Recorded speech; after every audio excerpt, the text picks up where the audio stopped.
I'm Matt.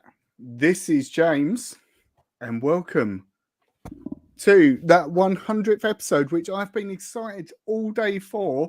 We have been doing this 100 times. Can you believe it? That sounds weird. Yeah, it's a bit weird. But for more than 100 hours, we've been sitting here talking, which is even bigger a thing. And yeah, I can't wait. Tonight, if you haven't already seen, we're going to have lots and lots of guests, hopefully. We've already got some waiting in the green room, enjoying the hospitality, which we've put on free of charge because we're those kind of guys. And yeah, we're going to be talking to everyone about all the usual stuff and having lots of fun. So please stick around. And if you're listening to this a little bit later, James, let's tell them where else they can find us. Well, they can watch it on YouTube, Facebook, and Twitch. They can watch replays of it over and over again, as many times as you want, get them views up. And then after the show is finished this evening, Matt will stick it online so it's available to listen to in all podcast formats. So it'll be on Spotify, Amazon, Apple, Google.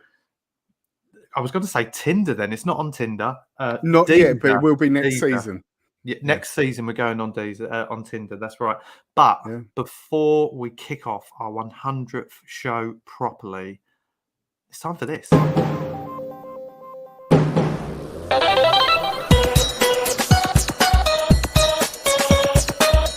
and welcome to this week in Metropolis.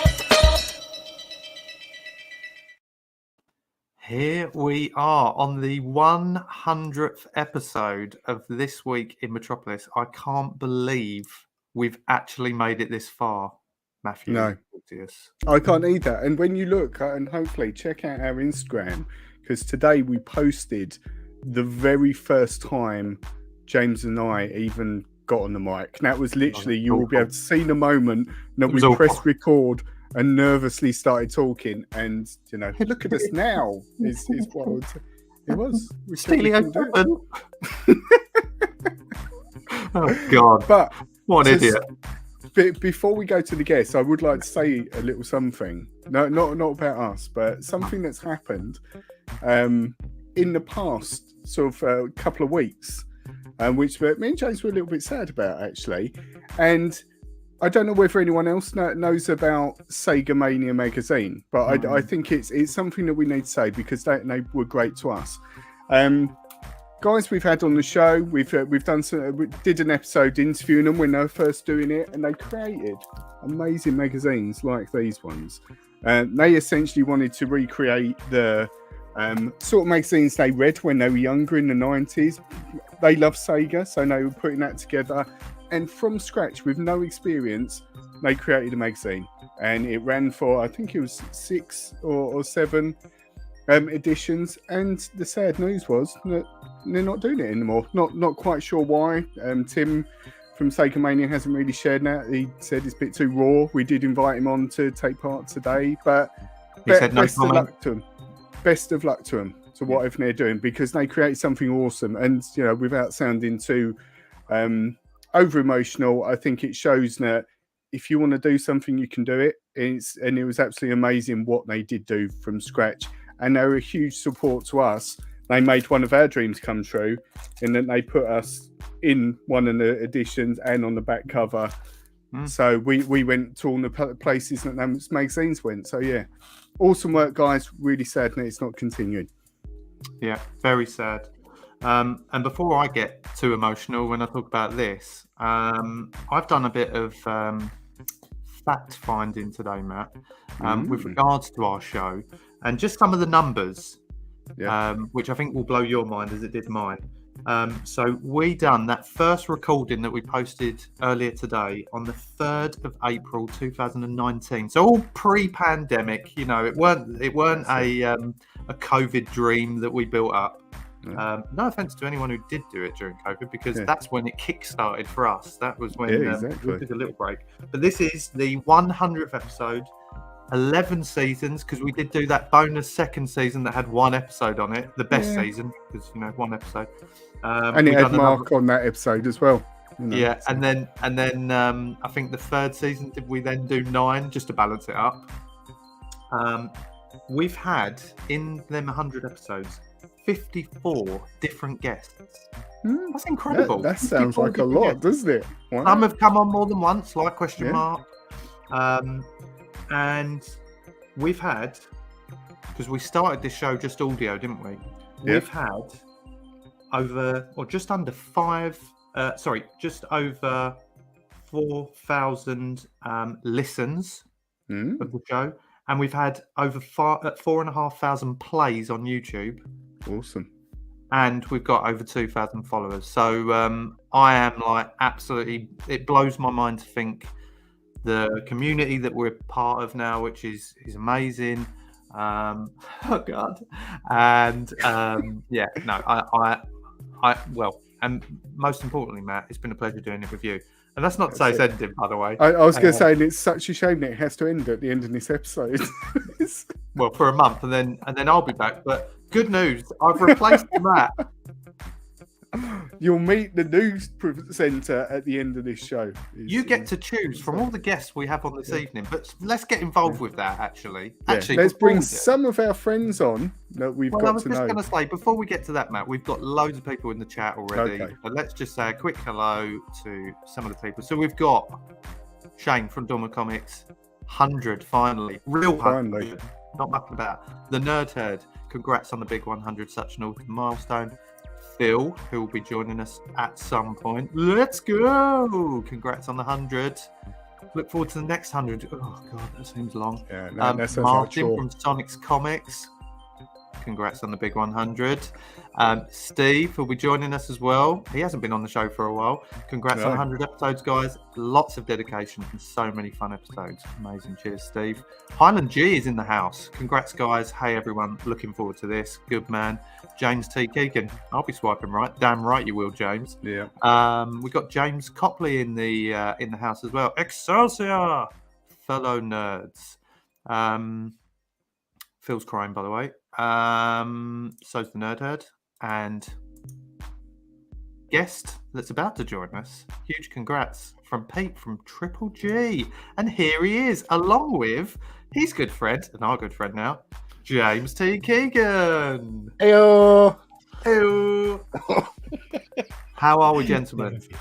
Very, very well. Congratulations, guys. 100 is a hell of an achievement, so well done. And James, so I was just going to say, James, you're in a really privileged position as well, that you're part of one of our jingles. You know, it's exactly.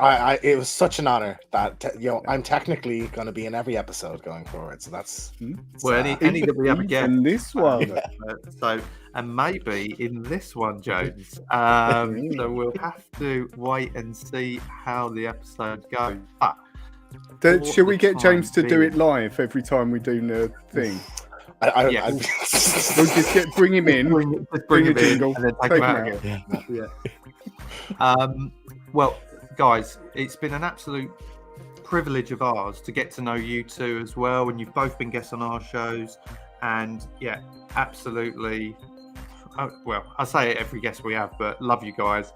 So first of all, thank you for being part of tonight's show and previous shows that you've been involved with. But what we've asked all our guests, and it'll be a kind of collaborative discussion in small parts, and then we'll bring different guests in and so forth. But we've asked each of our guests this evening to bring a story that caught their eye over the past week. It could be something you've watched. It could be a news article you read about something that's coming up. So we'll kick off with James T. Keegan. What has caught your eye in the past week in Metropolis? So I've done a last second swap. So earlier I told Peter one thing, and then I remembered a thing I heard this week, and I said, also he did a yawny face when I told him. So EA is working on a few. They have a 3-game deal with Marvel, and one of them was announced. It's an Iron Man game, but apparently one of the other games is an open world Black Panther game. Oh yeah, I've heard about this. It was rumored at the same time the Iron Man game was, and the Iron Man one is true, so I'm inclined to believe this is true. Now there's a sort of a caveat to it. Apparently you don't play as T'Challa. You're playing as you create a character and you're the next Black Panther. I like that. I don't. Let's start the show off on a nice I'd rather negative. just be T'Challa. So okay, well, what do you think is cool about that? Do you think he can be a white guy? Oh, If you're creating your character, like you can't be white. Okay. Well, James, it's been a pleasure having you on tonight. No, but it's interesting that they're going that route with it. I think if that is true. Well, I mean, my thoughts on that are, I think it's cool because, let's be honest, I think there's no one within the actual. So me and Matt went to see Black Panther 2 last week. Now the big reveal, which we all knew was coming, with Shuri being, spoiler alert for anyone who hasn't seen it, but being the next Black Panther, was a little bit underwhelming.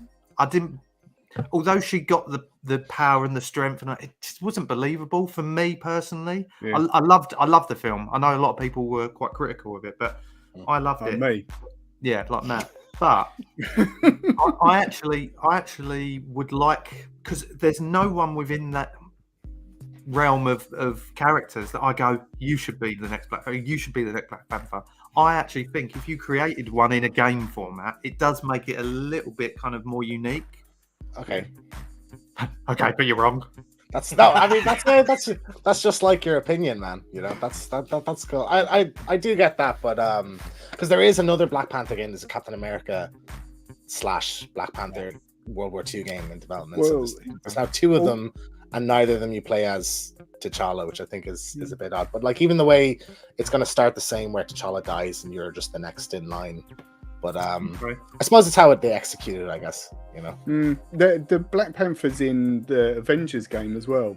And the only reason I know that is they've given Black Panther away in Amazon Prime, like Prime Gaming. That was so this month you got that. And what appeals to me with the being able to like design your character as such is my experience of superhero game is that Avengers game, which is fine, but it's very much you're this character, kill a load of people next, right? You're a different character, but then you're just killing a load of people. It doesn't really tap into the individual characters, and it feels a bit staged. I think if it's open world and you can create your own superhero, great. You know, from that point of view, Pete, what do you think? I don't mind. I think it'll be good fun. I quite like the old kind of create your own character, like do you remember City of Heroes? Remember those games? Yeah. That kind of stuff. I like that. I guess it's because I've got the imagination to do that. James is a bit, do you know what I mean? Nice and easy. I just always make my characters look like a buffer version of me. Yeah. You know? Why not? What am I gonna do in this game? But like an open world Wakanda sounds amazing. Like I think that'd be really an incredible experience, like the jungles around it and then the actual city itself. So yeah, but like for me, I like to kind of embody a character when I play a Marvel game. It's why I'm not really into like Marvel Ultimate Alliance or the new Midnight Suns game that's out in a couple of days. I like to feel like I'm that character. So like for me, if it's not T'Challa or a version I know from the comics, I might dissuade me a bit, but we'll see anyway. Yeah. Can I just say that bombshell of a spoiler has just took a couple of people by surprise, but you know. I don't know. I thought everyone knew. Blame James. For like 3 weeks. Come on, guys. Yeah, exactly. It's been out for ages. No, the way I found that out, there was I was looking on the website and they revealed the I think it was a Hot Toys figurine or something like that. Blasters on it that were Shuri's blasters. That's obvious. You know who that is. Then it's not fair enough. I tell you what. You know, I'm a bit of a, and Pete will confirm, a bit of a comic book novice. My knowledge. I wouldn't say that. Oh no, I am. I'm pretty much bottom every time we do the quiz. But I just seen this comic from Highland Jeep. White Tiger has been Black Panther in the comics. I guess it can be a race. And I love that. I know who White Tiger is now because I play Marvel Snap. Boom. God, I think the purists aren't happy with that comment. I can tell you. No, it's because we have a bad experience with Marvel Snap. We went to a comic convention with Comic Lad Simon, who sometimes does one of our shows, and after a few drinks, accidentally asked him to explain Marvel Snap to her, and it felt I said 3 days. I said, how long is a game? And he goes, it's just like, it could be 20, 30 seconds. I said, just show us a game then. And it went on for about 10 minutes. And after the first 20 seconds, we both were like, well, this isn't for us. But we had to watch the rest of I don't even know what you do. It's a tactical game, mate. You got to have the right hand. An agile mind. Whatever. Yeah, I've got that. That's a hell of a cup, Peter. Yeah, I was just about to say it. Is it supposed to look like a cupcake? Banana shot. Lovely. I've got one of those, but it's a Reese's one. Looks like Well, I think you meant to make Food. cakes in it. I think you meant to make a cake in it or something. Or it was a muffin. I don't know. But I have Pete has got like really big hands, so the cup looks quite small to Pete. But for us, it'd be like You can wash your face in it. Sort of thing. Pete, I'm not going to go straight in with what's your story. So I have got a question. I already know the answer to this question. It's the most important question that we often ask some of our guests, and I'll ask Matt and I'll ask James after. Pete, tell the viewers, what did you have for tea tonight? Mixed grill. Yeah, Ridiculous. it was a very nice mixed Real? grill. In fact, Wow. In fact, I shared the image with you just to allow you to bask in its glory. Two sausages, gammon, chicken, 8-ounce steak, onion rings. Oh, I'm on a diet, as you can tell. But it was That's how nice. to live, isn't it? That is the diet I want. I had a veggie burger. Oh, You know, it was nice. Are you a Don't get me wrong. vegetarian? No, I'm not. It was just Why the hell would you eat a veggie burger? variety. Because they're delicious, That's all it is. Peter. That's why. Yeah, it's just variety, isn't it? Have you ever eaten a croquette? It's like a croquette with some peas and stuff in it, you know? Yeah, that's exactly I'm what not it eating is. a croquette in a bun. a cat? Yeah. Pro cat? James T. Keegan, what did you have for tea tonight? For dinner, you mean? I did. You know what? Today I went. You're right, James. With that, it is dinner. For Yeah. dinner. Oh, don't start this fight as well. We'll have this on the weekend. I went with fancy today. I actually slow roasted some beef for burrito. Cooked it for like 6 hours or something, and you know what? Didn't turn out as good as I was expecting. It was still a little bit tough, so maybe it's just the quality of meat I got. But it was good. I made my own guac and everything. It was nice with a hot sauce. Wow. It's pretty tasty. Nice. I feel like I'm doing everything wrong. God, the way these people are eating, amazing. What about It's you? just because my parents are away. I had the house to myself, so I treated myself. You know. I mean, I'm looking at James there, and I'm thinking he looks a bit like a homemade curry kind of guy, I would say. Well, funnily enough, you should say that, Pete, because I shared the image with you of my slow-cooked curry that I made. Nice. In the slow cooker, which still needs washing up over there. I can see it on the side. I need to sort that. Yeah, you can do it in a bit. Yeah, just just send each take other me out of food the show and bring pictures. someone else in. Hang on, let's try this out. I'll come out. One sec. Matt, you're on your own. It's fine. Ben, You've upgraded. Hey, dude. Heyo. Benjamin. You've traded in the old model and you've That's upgraded to a This fresh, is the sexy. surprise.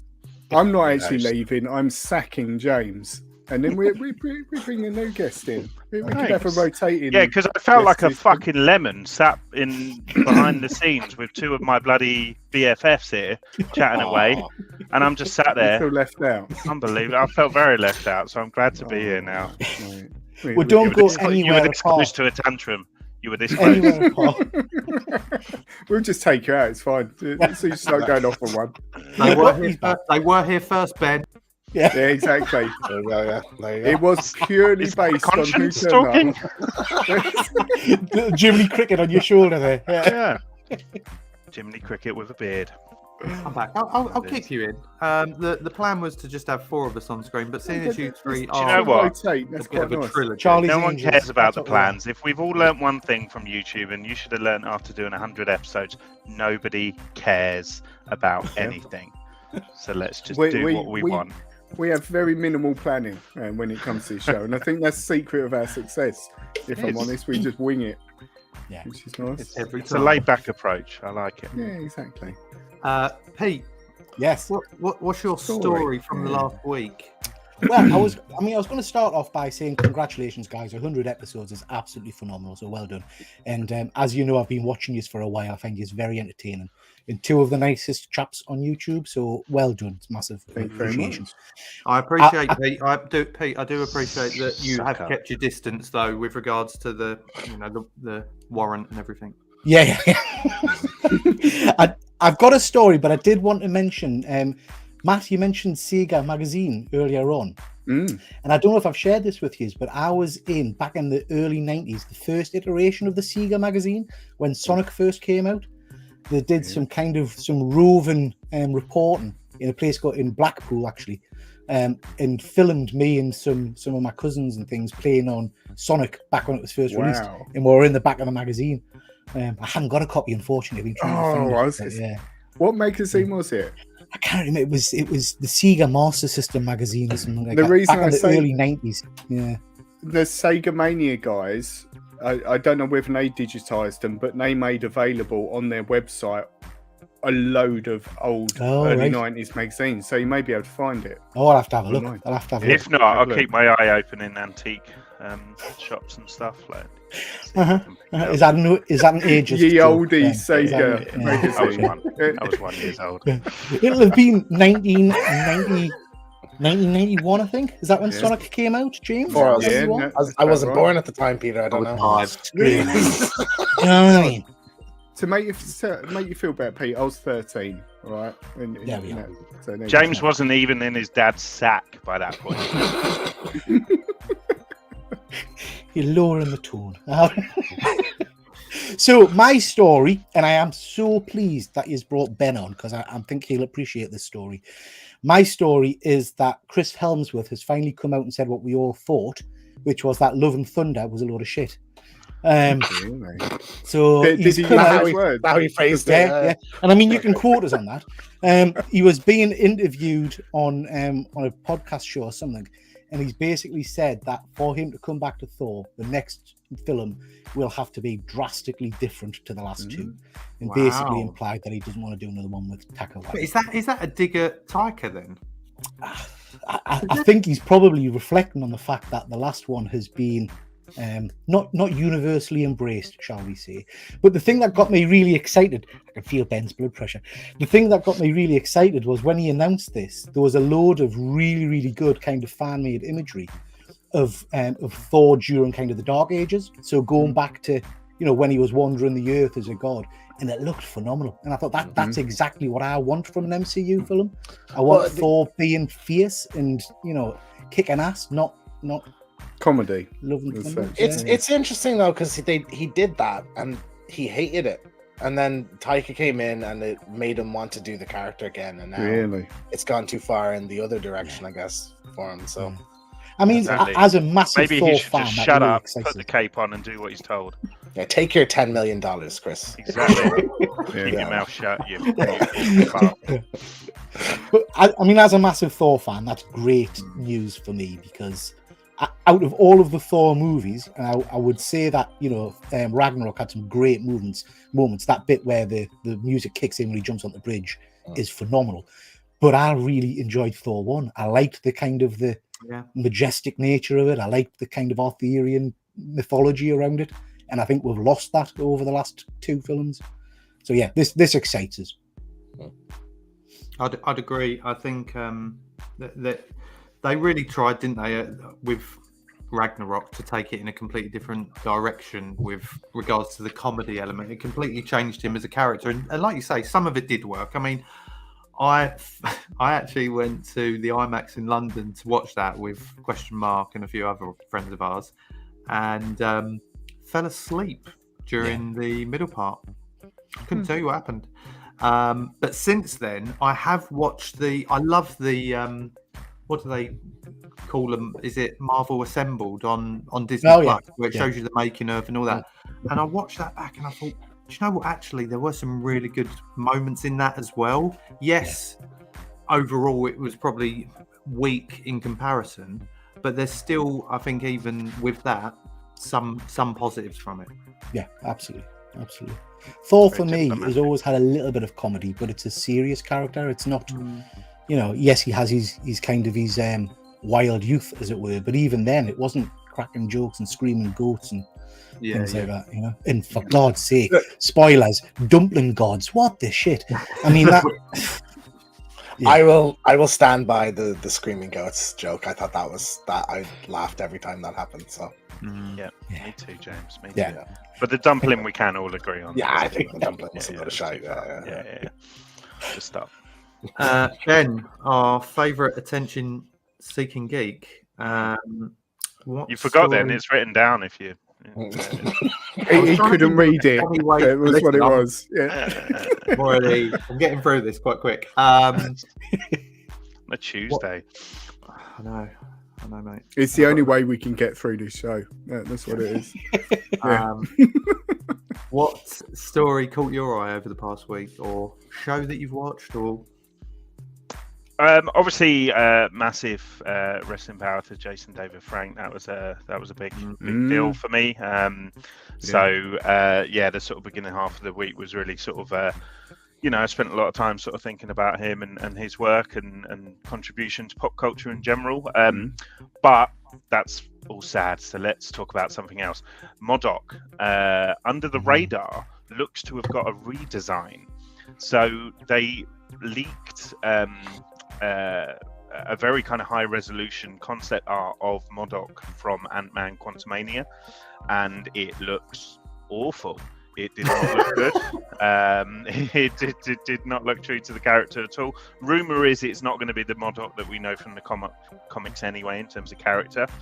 But thanks to the people at Funko Pop and some leaks over there, there's a shot of the new Funko Pop of MODOK, and it looks like they've kind of rounded off the head, given him, even though he's got a kind of like a robotic version of the face looks a lot more kind of MODOK kind of esque in terms of sort of characterization and stuff. So I'm quite happy about it because MODOK's a favorite of mine. So I really want it. Even if they explore him as a new version of the character, I kind of want the aesthetic and the feel of him to at least be true to the books. So but yeah, not many people are talking about it, maybe because not many people care about MODOK, but I do. Good news, Ben, he's in Marvel Snap, so I'm aware of him. Yeah. I actually just tried out that MODOK TV, the animated series, the Robot Chicken one. Oh, I'm 2 episodes in, and I'm like, this is pretty good. I'm sad that this didn't get to continue. I'm surprised you like it, Peter, because it's got jokes in. Do you not want MODOK to be serious? During the Earth, mother. You look a bit like MODOK, actually. I love the. I'm sorry to hijack, guys. Without spoilers for people, is the rumor still that it's going to be a previous character from Ant-Man 1 that's MODOK? Yeah. I mean, I was trying to avoid the spoiler of that, but yeah, potentially. But we've ruined another film already. Yeah, so we'll chuck that out there. Just ruin them all. Yeah. Sixth Sense, he's dead. Just saying. Do you think with these, when they leak pictures or images and these things, and I'm sort of in reference to you saying it looked bad, like with Ugly Sonic, I know a few people thought that, or a lot of people thought that was a marketing strategy. We're going to release a really bad one to give it a lot of hype, and then we'll make it better to promote the film. Do you think they're potentially doing something like that to get people talking? No, I just think they just get it wrong, and they put it out there, and they realise, oh, people don't like this. Maybe we should look at it again. And change things. I think you're giving them too much credit, to be honest, Matt. The Ugly Sonic did get his redemption, though. If anyone has seen the Chip and Dale, it's amazing. Amazing. I've seen it. Ugly Sonic gets his redemption. It's one of the Is best it incredible, right? It was just like completely took me off guard how hilarious it was. You need to watch that, Matt, if you haven't already. I do. I've still not done that. I haven't seen it. Well, shall we have a bit of a rotation? Well, no. Before we do the rotation, Matt, we got to do the thingy. We've got to do. Well, he's on. He's on here now. Do it live for us, James. Anniversary spread. Oh Nice. God! It sounds even better Gives when you it's chills, live. doesn't it? good. It's weird how they didn't ask Peter to do it in his Anniversary spread. That's not the same ring, is it? I don't even know what the first word he said there Well, was. welcome completely me with different my thing. Zippy from Rainbow voice. Anniversary spread. There you go. That'll get the viewers going. James, you're still well in, mate. Yeah, you're Alright, fine. 10. I'm the classic. I'm the OG. On tonight's show, we are going to ask every guest that we have on to do one of the anniversary spread anniversaries, and it will be the guests against Matt. So Matt will be accumulating his total for the end, and by the end of the show, I'll be able to tell you whether the guest won or Matt won for the finale of season 11. So I'm going to start with James T. Keegan, as you was the first person here. And today is the anniversary spread of a game called... It's quite a personal one to me. I'm going to get emotional about it. Titans of Steel.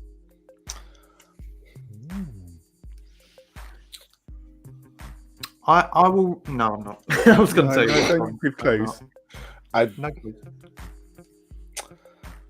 Give back your gaming card. You know nothing about computer games. Never heard of this one. Guess go first as well. 1999. Okay. God, the tension. Matt? To me, it sounds like an Xbox One, like an original Xbox One, because they all had those sort of macho names. I would say 2002 for that. Okay. Well done. I'm not going to tell you. Oh no, I can tell you, can't I? Yeah, you got to tell us. That was released on the PC in 1998. Oh. Just Oh. Pure fluke. Pure fluke. 1 hour.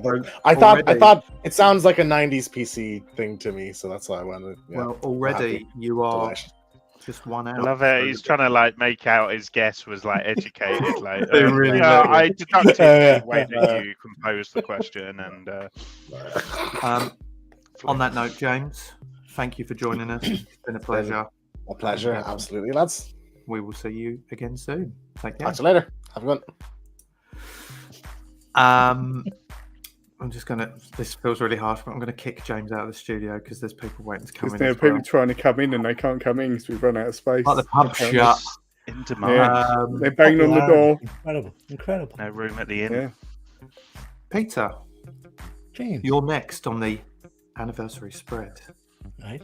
Okay, today on the 29th of November, it is the anniversary of the release of the single I Want to Hold Your Hand by the Beatles. Oh, I know it.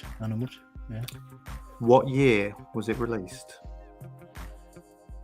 And I'll go with, apologies, Pete, I'm going to have to go with Matt first as Shocking. How rude. 1963 is my guess for that. wow, that's quite precise, Matt. Mm. Well, I have to say an exact year. That's why it's around the 60s. So Yeah. What are you thinking, Pete? I'm thinking 1966. Okay.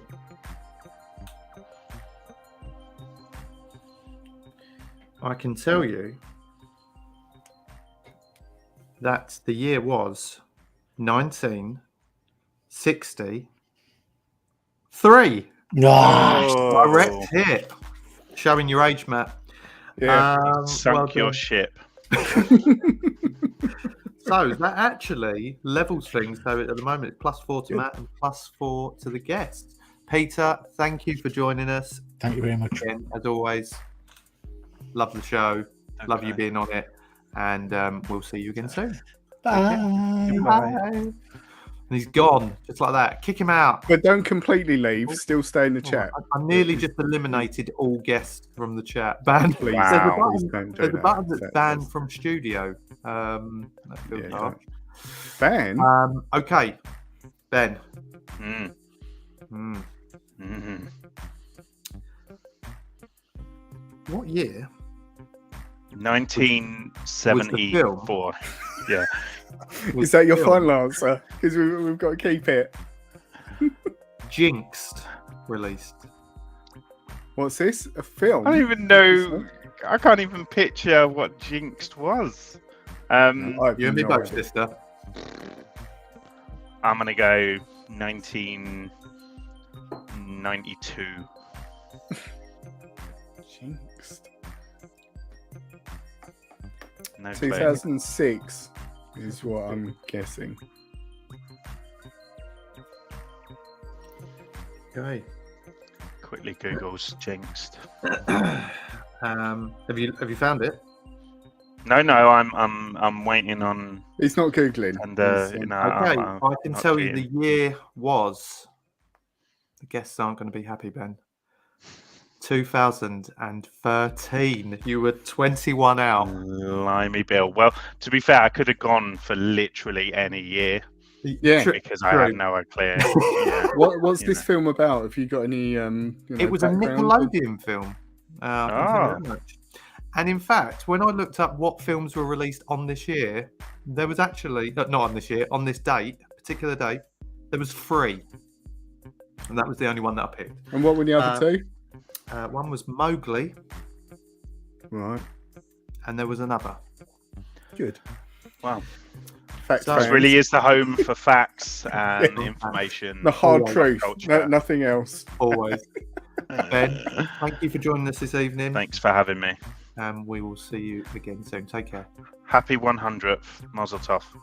Bye Cheers, bye. Bye bye.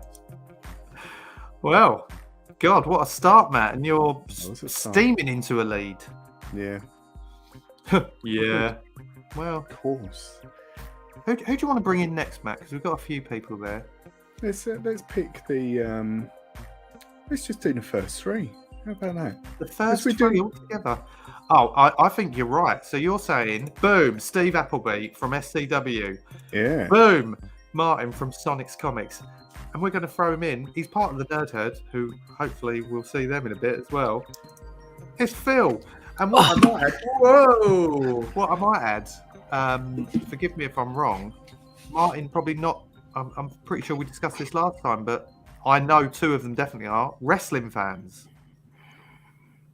Yeah. Yeah. Yeah, I like a bit of wrestling. Yeah. Just personally, or watching it, or just to Oh, clarify watching it. that? Yeah, watching it. Not just at home. Sort of having a... No. Whereas Phil, I know he actually enjoys physically wrestling himself. Wrestling myself, wrestling life, wrestling my kids to bed. Yeah, I'm a professional wrestler. Yes, in theory. And Steve, having a newborn, it won't be long till you're wrestling your little one's bed. It happens to the best of us, mate. Yeah, absolutely. Daily experience. That's it. Well, guys, thank you for being part of our show. It's a proper mess. I won't lie to you. But we're going to get through this together. James is a proper mess. I can tell the drink's kicking in with him, if I'm honest. So we might not make it to the full hour. Just putting that out there. Carry on, Matt. You crack on. I'll carry on. So, who wants to go first with their story? I think let's pick Steve, because Steve, you've been waiting a long while to get your story out there. What's yours?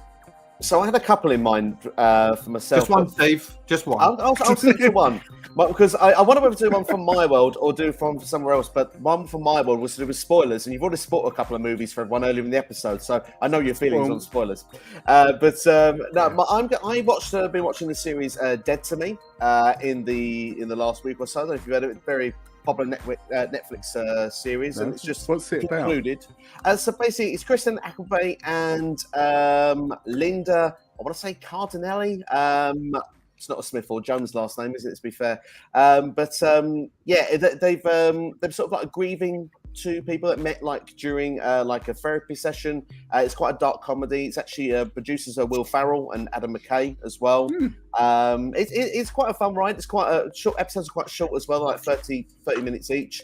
But I'm not going to go into spoilers of anything of that sort of nature. But what I would say is that some of the series that I watch, and Afterlife would creep into this as well, there's an interpretation of a finish of a series. So my sort of feeling coming away from watching this series is leading to a question to everyone that's here now. When you watch something, do you want to have where you have fed the answer of what happens at the end? Or do you feel that it's okay to watch something where you can kind of make your own mind up on how something ends? Like Lost. Kind of, yeah, in a way. I mean, Lost, let's be fair, but if we had fed it, it was a complete waste of time. We knew other 2 years. But how dare you, Stephen? No, I love but Lost. yeah. Well, do I want to be fed what's going to... Oh, you're on about... kind of is if it's too obvious what's going to happen. Is that what you mean? No, I mean, for example, like you watch a movie, you watch the end of the movie, and you see something play out. For example, I don't know, like an end game, for example, in Marvel, and you see the finish. You know that's how it ends. There's no one that can have a debate at the end of it and say, like, you know, oh, I think it finishes this way. That's how it finishes. Right. If you watch a series, and say, yeah, but if you watch a series, and you kind of go like, well, I don't really feel like I've got the whole story, or I might have what I think is the story, but they've not categorically told me what it is. So that's kind of my feeling with it. How would you feel about it? Phil, do you want to go as you're shaking your finger? Well, it just reminded me of the movie Inception at the end, where he spins his little thing, and you never really know what that means because it's about to wobble, but doesn't quite wobble, but still wobbles. So like, is he in? Yeah, so you don't really know. I like that. Just leave it at that. Don't tell me for definite. Is he in the real world? Is he in a dream sleep or whatever? Just finish at that, and that's fine. Some instances, though, you do want the detail. You want the exact ending. But all the time, just leave it open for, as we said in the Nerd Herd, interpretation. I think it's fine leaving it up for interpretation, but I feel absolutely cheated when they just leave it open for a sequel. I think that's where I feel a bit used as such with it, that it's just so obvious. You've been reaching this point and thinking, oh, I'm going to get some sort of conclusion. It's like, oh, do you know what? We've got another one of these planned. We're already filming it. You know, you're going to have to wait for it. But yeah. You can normally tell, though, can't you, when they're doing that? You can normally tell when you get to that final episode, and the way it's just presented to you, you can tell that it's setting up for a next season, as opposed to something that's supposed to be that way. Yeah. I think the worst example for me of an end of a series, well, for one I've watched recently, The Sopranos, and I think I've mentioned it on the show before, I've invested a lot of time watching that pretty much sort of in sequence because I hadn't seen it when it was out. And that ends, and this won't be a spoiler because everyone knows, that ends literally in the screen going black. And you don't know what's happened. You can assume that Tony's been shot, the main character, but it's just complete black. And it's one of those moments where you're thinking, has this gone wrong? Has the program gone wrong? And then you think, oh no, actually, that's the conclusion. You think, come on, I've invested an ungodly amount of hours into this, and this is all I'm getting? Come on. Deserve better. No, I agree. There is an element, but then I don't know. It's one of them ones, isn't it? Though, where if you are like Phil said with Inception, that for me, I love that. But again, I was hoping there would be more. Yeah. Afterwards, it's a funny one. Good question, Steve. I like that. But fine. I've just seen in the comments, just quickly, Connie, she said, I didn't know The Walking Dead was still going. I thought it was over years ago. I'm with you, Connie, on that. Now and again, I see a story and I think, really? Is it still going? People obviously still watch it. Yeah. Not only is it still going, the main series ended, but there's now like 16 million different spin-off series that are about to start. So the world will still continue.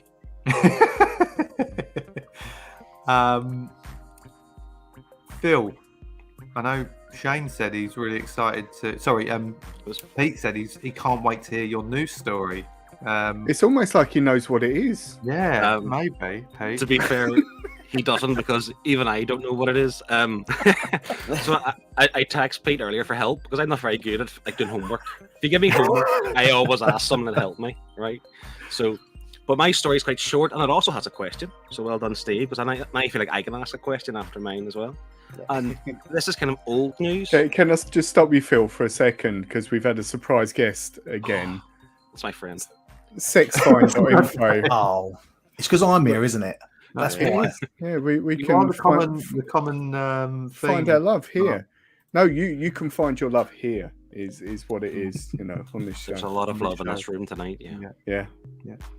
So yeah, my news is maybe old news for some people, but it's new to me because when I googled like pop culture news, this came up, and it's like I was so amazed by this. Right, so I'm sure we're all the same age bracket, so we all would have watched that '70s show, back in the day. Whoa. Yeah, I never watched it. I'm just putting it out there. He's a bit I'm older. sorry. Don't worry about it. Not No. you, Steve. You. I always forget this one. Well, I was shocked to see that Netflix, coming on January 19th, have an 8-issue, I think it's 8-issue, 10 episode of that 90s show. Really? And it's bringing back Red, Foreman, and Kitty, like the mum and dad from the 70s show. Yeah. But I was just so amazed that this is coming out. Like, they tried that 80s show at some point, but they were completely different characters, and it fell flat in space. I never knew that.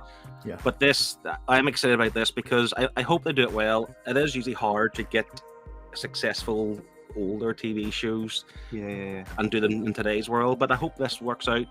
10 episodes, they're taking a punt, I suppose, really, but Red Foreman's back. What Kitty cast Foreman. that was, by the way, Phil?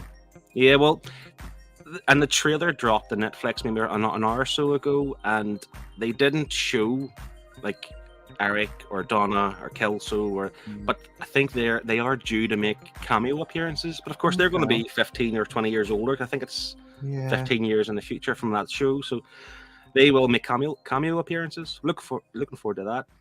But it was cheesy, but it was funny. I liked it. Yeah. And it launched a lot of successful careers, I suppose. I remember watching Steve. I can't remember if you and I watched that because me and Steve went to school together. So, but I remember watching that around a friend's house, and literally was hooked. Ashton Kutcher, Mila Kunis, Topher Grace. God, Venom. A terrible version of Venom, but Venom nonetheless. Venom was in it. Honestly, Matt, and it was like they're all sat down in the basement getting stoned and all that sort of stuff. It was I think, hilarious. to be honest, it didn't appeal to me to watch it because it was based in the 70s. I think that's what it was. I saw it and I thought I can't relate to that, and that was the only reason I didn't watch it. What was the Indian? Was he Fez? Raj? Fez. That's Fez. the one. That's it. Yeah. It's a good day. Fez, yeah, it was brilliant. But and Connie just said in the comments that the guy who the character was called Hyde must be in prison in real life, so he isn't coming back to this. I think he worked in a record shop or like a music studio or something. Yeah. So there's something, Matt, you could relate to that way. It was all about like 70s hard rock and roll music, It's really good. And the mum and dad, Kitty and Red, were like hilarious. They were, now I'm interested. I don't know if it's going to work though. That's the only thing. This was great when I was growing up. Same as it was for you, Phil. But I guess it could be for the, we've said before on the show, like for that next generation. The 90s is still a generation or an era that a lot of people younger are looking back to as such, in the same way as probably they would in the 70s at that point. But could be. Indeed. It's going to be their grandchildren, so obviously the children of Eric and Donna, I'm guessing. They're kids, so but the same kind of thing, but hopefully funny. Hopefully, the 90s. Actually, you're right. We'll be able to relate to that because we all grew up in the 90s, didn't we? So interesting stuff. Martin, I'm torn between two stories that I've seen lately, but I'll go with the first one. I know there's a lot of rumours floating around that Margot Robbie, who's Margot Robbie's Harley Quinn. Yeah, she was supposed to be doing a Pirates of the Caribbean sequel. I heard about this. Yeah. Now I heard that it's been axed completely. It's not being made. But the rumor behind that is that Johnny Depp, even though he's been saying I will never come back, he's coming back for a spin-off of Pirates of the Caribbean series. Hasn't he done enough films of those films? I think he such? has, but I would watch it. Really? I think he's funny. It's a weird one because I like Johnny Depp, and the original Pirates of the Caribbean was great. But the more they went on, there was enough of them. But then when they tried to do it without him, it didn't work. Yeah. You know? So maybe they need to bring him back again and do it. They've got to. Maybe. It's the essence, that magic of that sort of character. It's hard to sort of replicate it to somebody else. So, you know, if that's what worked, what brought to the dance, then, you know, maybe it's what's best to go back to. I think that's it. Those films, I'd be honest, I didn't really like those films. So I've seen them all, but they didn't sort of, it just wasn't any. Well, there you go. I'm with Connie on this. I love it. It just didn't appeal to me, but he's the iconic character, isn't it? You know, Jack Sparrow is the one that people would remember if you said to someone, "Oh, name a character in Pirates of the Caribbean." So Orlando Bloom. Orlando Bloom's character. What a hunk. It's not me talking, it's the beer. I loved the first Pirates of the Caribbean. I think I was done after the first one, to be honest. I quite happily watched that as a one and done. I didn't need any more after that because, like, I think it started to get too busy with itself, and I just wasn't a fan after. To be fair, the first, the trilogy, I suppose. The second one was the what's his name? Davy Jones's Lockhart one, wasn't it? The kind of big fish creatures and stuff. Yeah, it was a bit mad, and it shouldn't have been 2 movies worth, but it was okay. But again, I agree. They should have stopped there, and that was it. Yeah. Talking Margot Robbie, though, I saw a trailer of a film called Babylon earlier, which is the film industry in the 1920s. It's based on. Personally, I think it looks incredible. It looks like a proper epic movie that we've not seen for a very long while. That sort of film. But is it as incredible as David Gray's Babylon? No. Yeah, because David Gray was shit. Whoa, Matt, come on. You like good music. David Gray was not shit. What are you talking about, Matt? If my dad is watching right now, he's going to be furious with you. He's driving round already. Yeah. He's sailing away. Oh. I'm here all night. Let's do the spread. Let's do the spread. I'm going to play the theme tune as well this time, just because James left the building. Yeah. Completely unprepared. Do you know what? Anniversary spread. Sorry. Okay. Yeah. Do it, Phil. That was a bit dirty, doesn't it? Let's be fair. That's the plan. That's why we're here, Steve. We bring the dirt. Absolutely. We're actually sponsored by sexfine.info. Yeah. It is actually, that has actually started happening ever since we started doing anniversary spread. Steve, I'm going to go with you first for the anniversary spread. I can't remember. Matt, you'll have to actually answer first on this one because Ben done the first one last time. On this day, the single Rolling in the Deep by Adele was released. What was the year? 2017. Sorry, it's not you. Oh, yeah, it was you. You just said it was me. But I forgot. What are you saying, Steve? Right, so I think that album was out in 2011. So as it's this day, I'm going to say 2010. And let me kid you not, guys, and for the viewers and listeners, this guy knows his shit. He's a fucking DJ, right? That's true. I've got the bloody good one. He DJ'd at my wedding. Yeah. I can confirm that the year was. I can see Shane's blowing his nose. I hope you're well, Shane. The year was 2010. Direct hit, Stephen. Nice. Get in there, my son. Well, that has brought it right back into the favour of the guests. Steve, thank you for joining us. I know it's been a while. We'll get you on just on your own. Next series, you'll be back. Tell everyone where everyone can find your channel, Steve, because it's been a while. Go. SCW, the wrestling channel on YouTube, just talking a lot about professional wrestling, WWE, AEW, Impact. If it's wrestling, I'll talk about it. Thanks, everyone, guys. I just want to say, since the first episode to now, always amazing stuff, always dedicated, always enjoy what you guys do. Whatever it's been topical, whether it's had guests on, whether it's been talking about horror movies, Christmas, whatever, you guys have been rocking it. So, to another 100. Looking forward to keeping up with them. Thanks for having me on. Cheers, Thanks, Steve. Steve. Take care, mate. Now get out. See you, pals. Can just say that Connie loved that Adele album during her GCSEs. Just, Connie keeps dropping these little hints, like we know she's younger than all of us. we know we're old. Yeah, No, we're old. You don't have to, Well, we move on now to Martin from Sonic's Comics. Pressure's on. It's a big one, Martin. Oh God. It's a big one. It's a gaming one, okay? Oh, it makes it worse. Okay. The game that was released on this day, but what year? A Snowman's Survival. Where'd you find these? What is this? After that last one, I looked up Banana Hell, which was one of the ones you mentioned on a previous show, and it actually exists. I can't believe that. You can. Would I lie, though? Yeah, you're making these I up. would. To be fair, I would. So what's it called? Sorry.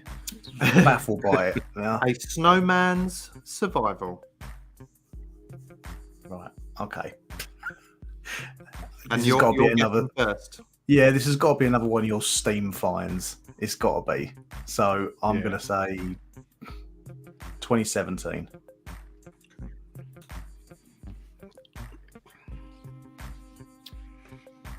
I'm going to say 2013. 2013. For some reason in my head, you said 2030. Yeah. Okay. I can reveal that the year that game was released on the Xbox 360. Matt, I'm surprised you ain't had it. 2010. So, Wow. Matt, you were 3 out. Martin, 7 out. I'm clawing back my on my bit of paper, I just see so many numbers. I can't add it all up together, but we'll work out at the end of the It's show. like the Matrix. It is on the this Matrix. paper at the moment. It's like that coming down the screen. Martin, thank you for joining us. Congrats on your wedding as well. Again, thanks Thank for being you. on our show only a few weeks after your wedding. Wow. No, thanks for having me, lads. As same as everybody else has been saying, congrats on the 100. It's a big milestone. Thanks, mate. And again, to another 100. So, well Top done. man, Martin. And we'll see you again soon. Take care. Yeah. He's gone. He's gone. But not forgotten. Now the pressure's really on Phil because everyone's watching you now. There's no one else. I'm on my own. It's I feel Yeah. I feel the pressure now. On my own. You are. Do you want someone with you just for a little bit of support, or? It's fine. I'm a big boy, but you can bring someone in if you wish. Okay. Here he is. Oh, I'll just bring him in just last minute. And can I just say, because there's a long queue, I can see. Well, there's over 100 people waiting, which is weird because we're only allowed 10. But Chris, I can see you're waiting. Hi, Chris. Stay with us, Chris. We're not going to lose you. Mark, save the best till last, buddy. Question marks in the house. Question mark is in the house. Has he brought a question? Probably not. Who knows? We'll see. He's shaking his Couldn't be head. bothered. Shane, welcome. You'll be part of this soon. We'll bring Chris in a second. But Phil, the big one. Oh dear. Are you into gaming? Yes, slightly. Yep. Okay. Lego Marvel superheroes. I'm not going to tell you the console because that'll give it away. Possibly. I think I know the console anyway. So Matt will be going first on this one, Phil, just so you know. Sorry, because we alternate until the very last round go. I had that game. Or have that game. Now take yourself back. What was the year, Matt? What was you doing? Just a young lad running about around school? I'm going to say 2017 again. I think it was around that. Interesting choice, Mr. Porteous. It's not that old, is it? Well, there's a second one. There's a sequel. I swear maybe I'm mixing them up. Well, is it the first one you need to know? Yeah. Yeah. I've just got Lego Marvel Superheroes. Okay, I will go 2000 and. Oh god. Oh, just waiting on Phil. We're good. As per usual. 2014. I think it's a few years previous to that. It was also on the PS3 as well. Well, I can reveal that Lego Marvel Superheroes was released on the Xbox One on this day in 2000 and... Shane, you got a guess? Yeah, I put my guess in the chat. 2014. What did I say? Forget. What did I say? You said 2014. Great minds. 2013. So only one out, Phil. Matt. God, I'm losing in this, aren't I? Yes, it's teaming up on you in a weird sort of way this episode, just to finish you off. That made it bad, didn't it? Okay. Sex line still in the chat. Where's she gone? He got it. Could be a he. Could be a he. Just saying. It's not. I'm not that sort of guy. Anyway, Phil, thank you for joining us. It's been an absolute pleasure as always. I'm going to ask: is there anything coming out on your channel on Phil's Nerdiverse anytime soon? Maybe one day, but not at the minute. I'm just focusing all my attention on the Nerd Herd. That's where you'll find me. Oh, what a great answer. No, nice plug there. Yeah, well done. Shane, you'll love that. Phil, it's been a pleasure, mate. Pleasure. Big fan. Enjoy your work. Look forward to the next 100 episodes. We knew this would happen. It's just in the gutter. Yeah. Okay. All right, Phil. Take care, mate. Pleasure. See you Thanks soon. a lot. See you. Now. Good luck. Oh. Sorry, Phil. Oh God. Shane from Dawn of Comics, the one that brought us all together, and you know, I'm going to bring him in to join you because it's only right. And we haven't seen him, and I thought he disappeared, but it's Chris from Off My Shelves. Hey. Look at him. You're on mute, Chris. Just so you know. I know. I'm a professional. Chris, thanks for joining us. Shane, thanks for joining us. We've got Mark waiting. He looks annoyed that he's waiting, to be fair. I can just see him in the back. He's stuck his finger up. Brilliant. He'll be here at some point. That's all we've got time for. I'm joking. How are you both, first and foremost? Yeah. All good. I can never, ever get that right. Me neither. No, neither can I. No, I'm good. So. I'm good. Now, the important question is, Chris, and I think all the viewers will want to know, what's in the cage? Because I can see there's a cage behind you. Guinea pigs. Guinea pigs? And some bitches. Cheers to that. You heard it here first. Chris keeps his bitches in a cage. Kicking off later.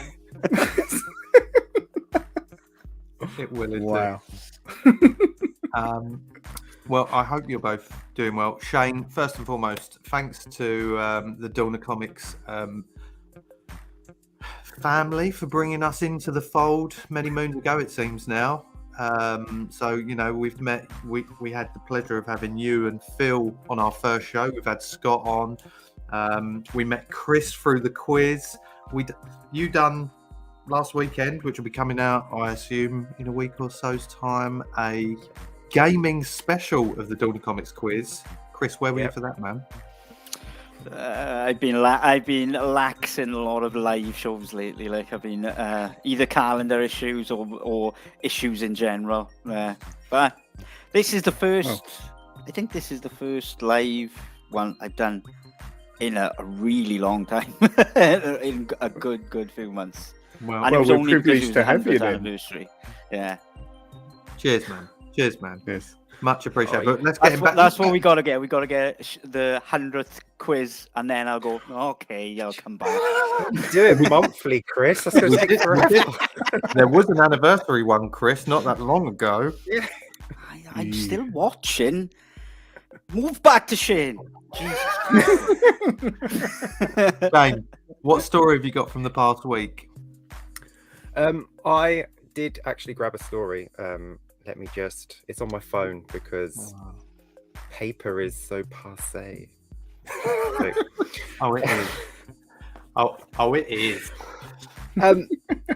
I found like going through Bleeding Cool, and an X-Men #1 sold in Canada for a new record amount of $871,999.20. Nice. For issue 1 of X-Men #1, beating the previous record by almost $70,000. That is So it's creeping up there. We'll be unboxing it very soon. Yeah. I think it's like Pete's third one, isn't it? Like we've seen it. He's just got them stacked up behind him in all his He'll videos. be opening up, going, "Oh, what have I done? Oh yeah." I've got this one. For But the it's simply uninitiated, $1 like me and James, we don't make secret of being not entirely knowledgeable about comics. Is that particular comic a big deal, like in the comic book world? Why is it commanding that sort of The price? first appearance of the X-Men. Sure. It's the first ever comic book with the X-Men on it. So it's a big deal. I mean, how old is it? What year did that come out? Oh my god. It came out in Come on, Shane, you should know. Stop I should Googling know it. off by heart. I know. Come on, Quizmaster. I know. Oh, 1963. Wow. So, What a year. Yeah. Did you know that in 1963, Shane, I Want to Hold Your Hand by the Beatles was released? I do now. I was 4 years out with my guess on that one. But I was thought you was going to say you were 4 years old. I was thinking, you look amazing. What do you do? I'm gay. Don't have a woman in my life. It's so much easier. Stress just gone. You're not wrong. The fountain of youth is gayness. Don't you know this? The fountain of youth. That's mega. I mean, every time we hear about these sort of stories when we watch your show and when we've spoke about it before, it's just like, what? Like, it's crazy money though. I mean, that's a house and a car and Yeah. a retirement fund. You know, like that. I was actually looking at a house the other day that a friend was showing me, going, "This is my dream house," and it was at £850,000. I was looking at it going, "I fucking hate my life." But yet, there's someone out there who can pay for a comic book For that. And what are they going to do with it is the thing, you know. It's going to go in a case and a safe, and that's it. It's going to be stored away. It's a shame. In fairness, I'm not one to defend, but if it keeps going the way it's going market-wise, it is a very shrewd investment, because that, in terms of value, has gone up so much in the last like 10 or 15 years that in another 10 years, if the market keeps going the way it's going, then it's going to be worth probably double or more, you know, and keep going and going and going. So if it was a collector that's always wanted it, then great. But I would think that that's got to be someone who's being a bit speculative as well, at the back of their mind. But I've read lots of stuff about how the grading companies are very much in cahoots with like the auction companies, and it's almost like a self-fulfilling sort of cycle as such. You know, the bigger the auction, then the values go up, and so on and so on, and it just feeds itself, which I think is quite it's quite a dangerous thing, isn't it? That sort of market, because it could implode, couldn't it, at some point? Yeah, that's always been my my downside to like CGC in comics. You know, like they grade them, you put them in a plastic case, so they're not a comic anymore. It's essentially a picture, an investment. Yeah, exactly. And it's only worth what they tell you. It's, you know, it's a 9.8, so it's worth more than your 9.6. And it's like, if you hold the two comics up, you couldn't really tell the difference. And to say something's now worth 10 times the price because it's in a plastic container and you can't read it anymore, I've always been a bit. What's the point? Yeah. Well, I think you two are probably two of the few people we've met along, our podcast journey. I've said the word. That actually, you're comic book fans in the sense that you love to read the comics. It's not just about buying them. Yeah. Don't get me wrong. I appreciate the reason why people get the ones that are, like you said, Shane. They're a value to themselves. They're an investment. There's someone I know who's got set up a company where it's investing in whiskey casks, because the value in whiskey casks goes up after over 10 years. You'll earn shitloads of money basically. Really? But my point is it's because of how the wood ages within the barrels and stuff like that. Exactly. I had a tour of a brewery that's near you, and they get Penderyn Distillery Brewery, and they get really, really ridiculously expensive depending on where they're from and all that type of thing. So you've got the minimum I'd be able to invest is 10 grand. I'm like, nah, I'm all right, thanks. But my point is what I love about you guys is that you actually, first and foremost, you love to read the comic, whether it's valuable or not. That is whether it's, we see from your videos, Chris, with regards to, the reviews that you do and the stories behind them and stuff. And I find that it's very different in that respect, which is what I would probably want to do. It's a bit like having a toy and then not being able to play with it. You know what I mean? Exactly. I don't understand the collectors that get their stuff and just keep them in a box and they just show the box off, and it's like, just take it out and play with it. You can put it back in the box after. Keep the box. I'm not telling you to throw it away. Just have a play. All my stuff has been opened. I open it all. I've got boxes of boxes just in case I want to store them, because it's easier to store in a box, but it's all out. It's fun to just have a play with something, isn't it? Like my morphers, and I've worn this a few times. It fits. Not? I'm gonna try it on. You should. Everyone needs to watch Toy Story 2 and learn the lessons that film told us. Is the reality of it? No. Otherwise, they'll turn back and they'll try to hurt Woody and Buzz. Everything comes back to Toy Story 2. I find my life always seems to come back to Toy Story 2. Such an important lesson, that film. It makes you cry a little bit. Now, I should mention that in the crying episode that we was talking about. That you did, mate. Did I? No, it's Monsters Inc. I think Toy Story 3. You and Connie both said Toy Story 3. Brutal, wasn't it? But the bit where Jessie gets abandoned by the side of the road and that really sad song that's playing. Yeah, that's just heartbreaking. Come on, guys, we're getting too heavy here. Chris! No, I genuinely, though, to return back to what you said, I think I proved to myself earlier, about a month or two ago, when I sold the collection of books that I had that I loved, but because the value of them was rising, and my daughters wanted to read them and pick them off the shelves, I was just getting so anxious when I was reading them or when they were reading them, and I was like, this is not right. I don't want this shit in my house, so get rid of it. And so I just sold them and just bought paperback versions, cheaper versions, and honestly, it was one of the best moves I made, because I genuinely hate having things that don't have a function. I never buy a piece of art to put away in a drawer or something that has to be on display. I never buy a book that I don't intend to read or revisit. Everything is functionality. And I remember talking to Pete about, I always feel sorry for comics in slabs, because it's like you've robbed them of their one function. Yeah, exactly. I can see why you do it, and I can see the mentality behind it and the collector mentality behind it. I got no, but for me personally, I couldn't take away that functionality of it. It's got to be enjoyed. Yeah, exactly. I mean, I can understand $1 million comic. You don't want to touch that with your hands. Like you said, Chris, that's an investment for me to sell 10 years down the line.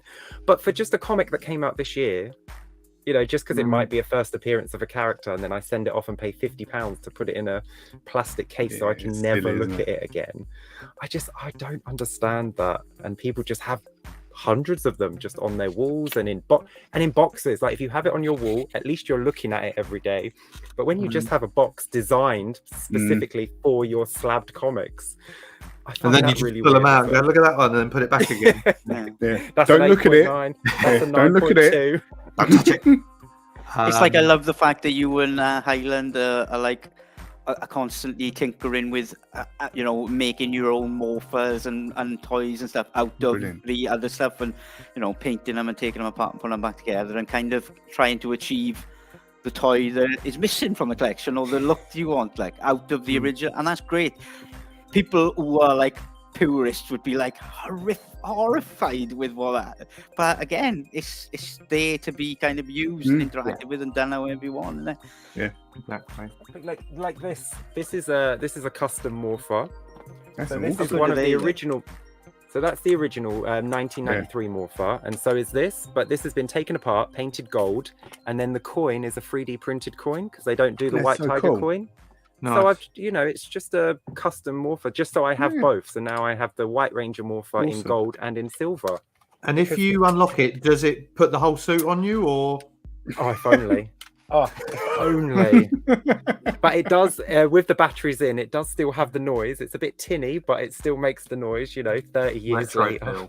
Love it. Chris. Yes. It's been a while, my friend. What story has caught your eye over the past week, if any? Well, I'm not going to talk about the sad Welsh teams. Yeah, breaks my heart, that does.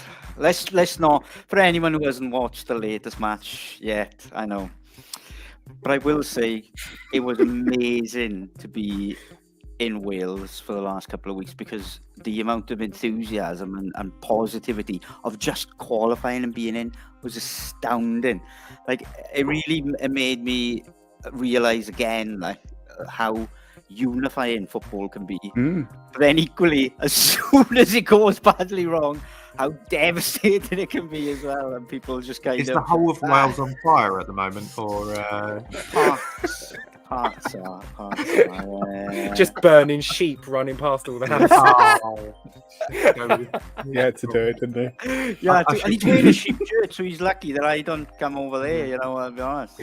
I should bring Mark in now. I know Mark's been to the pub to watch the England-Wales game, so he's probably drenched in beer, because that's what they do now, don't they? They're just beer goes everywhere, and in fairness, though, I've enjoyed all the games of the World Cup, and it's really good because I love tournament football. I don't much like league football. I much prefer the tournament style, when early rounds knockout. I really enjoy that. The league, I cannot be arsed with. It takes forever. I'm just like, who's won? Come back in a year. Oh god, I can't be bothered with that.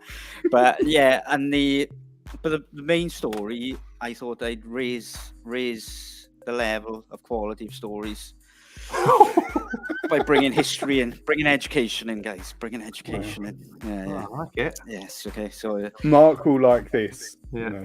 Should we bring Mark in? Should we bring Mark in? Bring Mark in. Yeah. If you don't know Chris, he's a teacher, and he knows the teacher.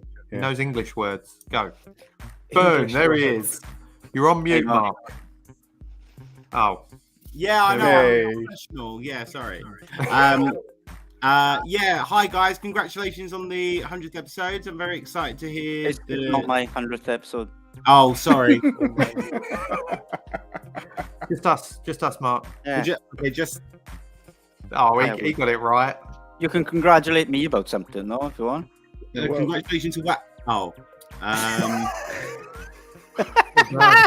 knew that was coming. I opened the door to it. Sorry, I wasn't even prepared to come on to the show right now, so I'm flustered. Sorry, it's fine. Chris, listen to Chris's story. That'll sort you out.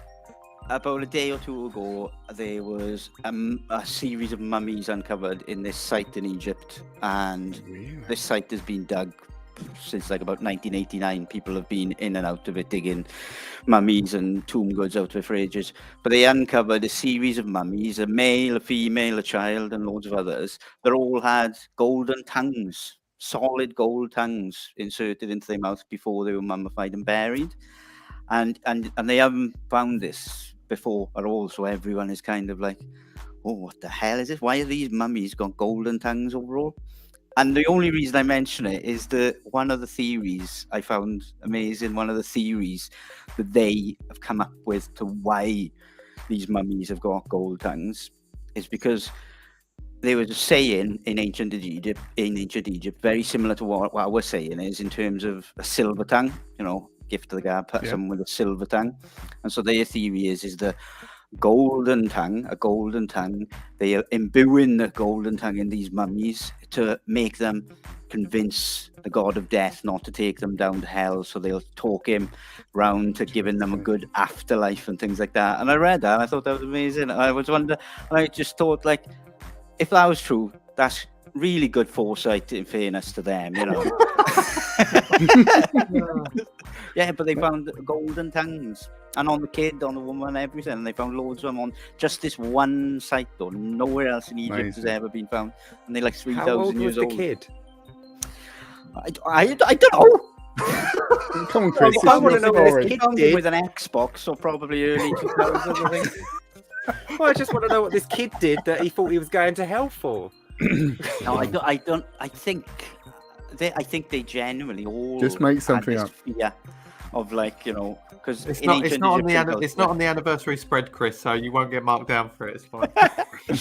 In ancient Egyptian culture, the god of death weighs your hearts against your sin and stuff like that. Oh, so they were all terrified. They would try to stack the deck in their favor to actually, get a good afterlife. What I love Sorry, Matt. Go on. It's your show. Just gonna say, thank you, Mark. And what I was going to say, what I love about that story and hearing about things like that is, I think, because we have so much information, you get to the point where you think you know everything as such, and to find something like that that's been hidden for that many years is incredible, isn't it? Yeah. It adds that sense of wonder or almost to life, isn't it? And there's stuff that we don't know, and there's stuff that's out there that still hasn't been found. It's really exciting. Absolutely love it. There was a mummy that they found that actually his bones, they had layered gold on his bones and stuff like that. So they'd actually mummified gold onto him, basically. And they haven't got a clue about that one, in fairness. Wow. Must be worth. He was just flash. That's all it was. I know. I was going to ask: is it that it was their gold? Their tongue was painted gold, or was it? It was actually solid gold, like a thin layer of solid gold over the tongue, in the place of the tongue. Wow! And it's etched and pointed. I think if you Google it, it was about like a day or so ago. I think maybe yesterday or the day before it came out on the news sites and stuff like that. And so you can see it. It's kind of studded gold, the top and the bottom, and it's put in the mouth. Amazing. I know. That's pretty cool. I wouldn't mind a gold tongue. It'd be all right. Get it done, mate. Get it done. Yeah. Fine. I know people can get their faces changed into like cat faces and shit like that. I can get a gold tongue. Uncles can. Yeah. How would you do anything with a gold tongue? You won't be able to move your tongue. Or talk. They got technology. I don't know. It's flexible gold. Figure it out. Just think how good it'd look in those Instagram selfies, though, with that gold tongue. Yeah. I don't know what that was. Sorry. I don't know. What was that? Connie's still here. Well, there you go. That is some educational news. I've not got an opinion on that other than wow. Let's go to the spread. Let's go to the spread for Chris and Shane. We'll start with Shane. I'm terrible at this. I've not got a single one right since the Quizler is terrible at quizzes. Okay. Yeah. Okay. I'm going to go for, on this day, an album was released. Who's starting? This will be Shane going first on this one. An album was released by Mary J. Blige called My Life. What was the year? That's spread. 2007.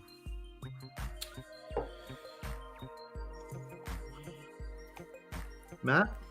2004, I'm saying. I would have said 2004 as well. That was what was in my head. So I hope Shane is right. I told you, I'm terrible at this. I told you. It's around that sort of, I'm sure of it. I can tell you. I'd just be happy if I got the right decade. Yeah. that the year was 19. Okay, I didn't. 94. Yeah. Oh yeah. yeah, he knew it. Yeah, I would have said that. Oh yeah, all right, Captain Hindsight. I love it. 2020. So, Shane, you was 13 out. Matt, you was 10 out. I think this is quite close. I haven't worked out enough because so many numbers. But Shane, thank you for being part of our 100th anniversary episode. Not 100th anniversary, 100th episode. It's been an absolute pleasure. Well, no, thank you, Shane. And also, make sure viewers go and check out the Nerd Herd episode, which is live tomorrow night. And not just tomorrow night's one, continuous as well, And the Dawn of Comics quiz as well. More importantly, the Dawn of Comics quiz, because we're on it. But, it's fine. It's fine. We love it. Shane, we love you. Thanks for being part of this. And Congratulations on the real 100th episode of your show, finally. Thanks, mate. Cheers. Much appreciated. We'll see you soon. See you later. Take care. Bye. Chris. I'm quite relaxed about all this. I hope Matt wins because again, it's his 100th birthday. He's had a hard life. He's 100 years old. He needs a win. He's almost as old as an ancient Egyptian mummy. With a gold tongue. With a gold tongue. Yeah. It would just be nice for him to win. Okay. Chris, are you into gaming? Yeah. No, you'll love this. What year was the game Pong released? Oh, I actually know this answer. As it was released on this day. So the first release of Pong now. Well, because there's been lots of Pongs. You're asking questions now that because I know Pong predated like Tetris. Yeah, so right. Hang on. I would think. Co-founder of Atari, Nolan Bushnell, yeah, releases Pong in Andy Cape's Tavern. I know Andy. Yeah. He's a great guy. Is that tavern in Wales? Somewhere? Yeah, no, that tavern. Oh man, times I've had it. I can't say on you. There's a sister tavern of that one in Wales in California as well, which is where this one was. But yeah. Oh, me and Steve Jobs in that tavern one time. Oh, mental. But I digress. Sorry, Chris. Sorry, Chris. It's actually Matt first. Matt who goes first. But that might help you. Nah, I don't think it will. I am going to guess 1976 for that version. Okay, Chris? I do definitely think there's an older version of that. I do definitely think it is. Yeah, I don't think that's the first one. But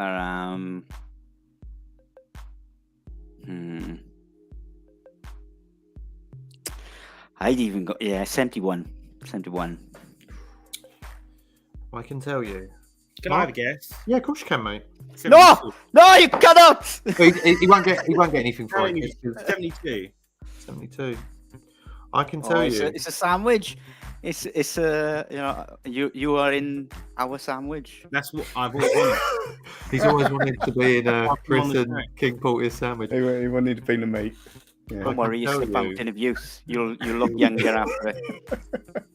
The answer is 1972. March. Oh! So Chris, you were 1 out. Matt, 4 out. I knew it was that because it was in the newspaper because they did an ask on it because it's 50 years old. So that's what I knew. There you go. I'm no always points to mark on that one, by though. the development by the end of the 70s. The games were they really come on so far in such a small space of time. But I'm sure I read a really good book by Box Brown on Tetris, the history of Tetris, and it mentions Pong in there. And I could remember in my head kind of vaguely early 70s. So I'm so happy. Oh. It feels like my 100th episode. It really does. Chris, it's been a pleasure meeting you the last time and through quizzes and things like that. And we've stayed watching your show. Love your videos, mate. They're absolutely brilliant. Where can our viewers, because it's been a while since we've spoken, so where can the viewers and listeners find you? It hasn't changed since we last spoke. I've never been on Twitter. You changed your logo though. I've changed my logo. Yeah, So I tend to. I've like, not to dampen the mood, but YouTube has been a real kind of hard slog for the last couple of months for me in terms of kind of feeling comfortable with doing it and looking at it, and a good change of a logo and a spruce makes me feel a bit better sometimes, and I quite like it. You hit quite a big milestone, I think, recently, didn't you? Yeah, 1,500 subscribers, 1,500, which is great. Amazing. If all of them would give me £1, but they don't. Every day. But no, it's really nice, and yeah, it's off my shelves on YouTube and off_my_shelves on Instagram, and that's it. I don't get this debate with Elon Musk, see, because I'm not on Twitter, so I don't need to be involved. Everyone can argue and go on. Hive? Is it Hive? I love everyone kind of. We're hating, isn't it? Something, but they're all going on different platforms and saying, I'm on this platform now because of Elon Musk. It's like, okay. Well, I did hear in the news today, and I think I shared a post about it, that there are now going to be a bronze, silver, and gold ticks now. So you get different levels of subscription. So you know, I got them all over there. I just give myself bronze, silver. I've even got like a purple gold one that I put on just for myself. Because I just put them on the wall because I'm happy. Why not? Yeah, well, good for you, Chris. Elon Musk. I can give my own gold tick. Dickhead. Anyway, thank you for inviting me. And yeah, I've enjoyed loads your guys' channel, and it's just lovely. It's one of the few kind of channels that I enjoy just kind of watching and just kind of lay back and listen. Like sometimes I'll get involved in the comments, but I'm what they call a lurker for your channel massively, so I'll always kind of watch in the background. And no, it's been lovely, and hopefully long may it continue, because I just love the nice chilled, random, irreverent vibe that you guys got going on. It's great, so long may it continue. Cheers, Chris. Well, where can we find you guys? Oh, we'll tell that. Yeah. Don't worry about it. We're here. Love to you, mate. Love to the guinea pigs and love to the bitches. We will. I'll give them love. Don't you worry. The guinea pigs, I mean. We will see you and speak to you soon, Chris. Take care. See you later. Take care. Oh God. Well, that is the end. I just got rid of him. He's got rid of Mark. Oh, come back. I'll tell him. You keep talking, Matt, for a second. Yeah. Well, it's been quite an awkward thing that we've come to this climax that was ? And for everyone's listening to this, because you wouldn't have seen it happen, James has just ejected him. I think I did, though. I'm sure I pressed the right one, but I mean everything's in double vision now. So hopefully he'll come back. What I will do as a bit of a filler is I've got a story that I've brought, and I'm interested to hear your input and everyone in the comments. The story is back in the early 2000s, and Mark's back, so we can. Sorry, Mark, that was James. Okay, no, it's fine. I mean, I've only been waiting here for about 45 minutes, and then as soon as I was about to launch and about to go, and you cut me off. So I mean, yeah, it's terrible. Yeah. I do want to finish my story now, though, because I've got a story to bring to the table. In the early 2000s, apparently, and this to me sounds awesome, Eminem was cast in a film with Tony Scott, who did films such as Top Gun, big classic movies, and they wanted to make a film out of Grand Theft Auto, and this was around the time of Grand Theft Auto 3. And they apparently went to Rockstar Games and said, look, we got Eminem, we got Tony Scott, it's going to be massive. we're going to give you 5 million quid if you let us make a GTA film. They went, no, not a chance, we're not doing it. Because not enough money? No, they just weren't interested in doing a film on it. They wanted to stick to their lane as such with it. I suppose they would have said maybe it could damage the brand, I suppose, if it didn't go well. I mean, I can't really see that happening, but... In hindsight, though, they were right. You know, you think how much money GTA makes compared to movies, it's absolutely insane, isn't it? But, yeah.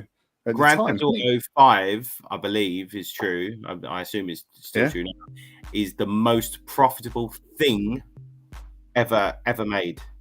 Yeah. So out of any film, TV show, book, console, anything, it's the most. It's made the most money out of everything. But would a film have damaged that? I don't know. I just think around that time, early 2000s, Eminem was huge. Yeah. Like Grand Theft Auto was huge. Can you imagine like the hype that would have got at the time? Yeah. It's insane, isn't it? I think regardless of how good it was, it would have been a big deal. You know, but yeah, there we go. So Mark, it's all about you now because you're here, and we're so grateful you've waited. Yes. James is drunk, Wanna go so bed? you're gonna have to fill in the gaps. You know, James is pissed. I haven't got a question, by the way. I mean, I like I say, I've been on for 45 minutes, and I couldn't really think of anything. It's fun. Okay, I've got one. Go on. Question mark. Hello, gentlemen. Thank you for having me back on. Obviously, I went to see Black Panther: Wakanda Forever on Friday. That'll do. We went to see Black Panther: Wakanda Forever as well, Mark. Yep. Both of you together. Yeah, together. Lovely. Together. Thoughts? Yeah. I know. Sorry, Matt. I know you did do a minute review, didn't you? But I didn't bother watching it. Just couldn't be bothered. That's fine. A minute. I've got lots to do. I've got lots to do in that 1 minute.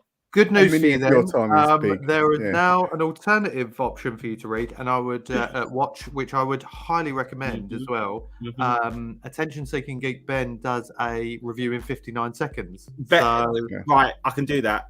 And just to let you know, Ben, our lawyers have been informed. And, they're Do you know what it coming for reminds me you. of? Do you remember?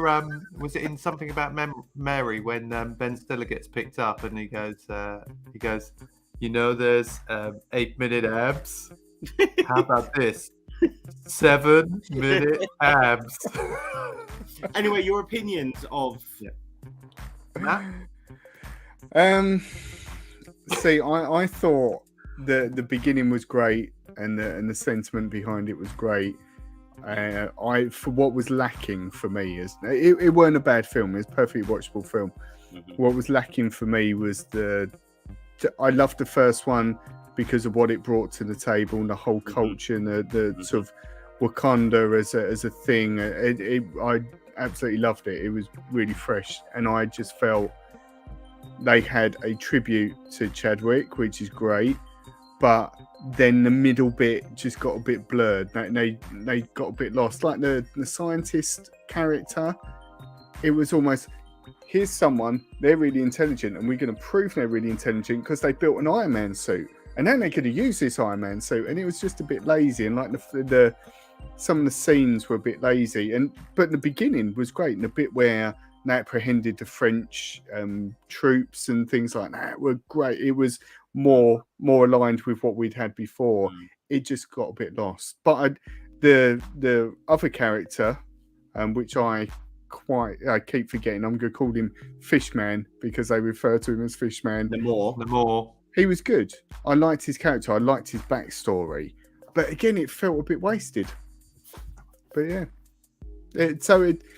It mixed really for me. And my review, I know you've not watched it, Mark, was probably a little bit too harsh because it was 1 minute and I had to sort of condense it into there. But you know, I did enjoy the film. About 1 minute reviews. Yeah, I did enjoy it, but I just felt there was quite a few holes in it as a film generally.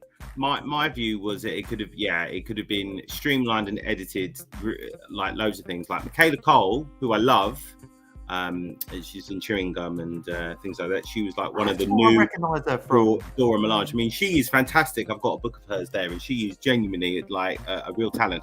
But she hadn't. I did nothing to that film. You could. Which cut her out. character was that? Sorry, I don't remember her name. She's one of the newer Dora Milaje. She has the jewel. Yes, I know who you mean. The Midnight Sisters, I think, or whatever it was. She had nothing to it. I would have got rid of Martin Freeman. Because I disagree with you on that, Mark. Well, you're not allowed. I know it's your 100 episodes. Well, regardless, I would just think there was too much going on.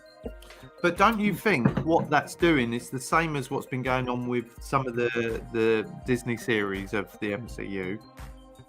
It's planting the seeds for what's going on with the Thunderbolts, essentially. Yeah, but why should it? Do you know what I mean?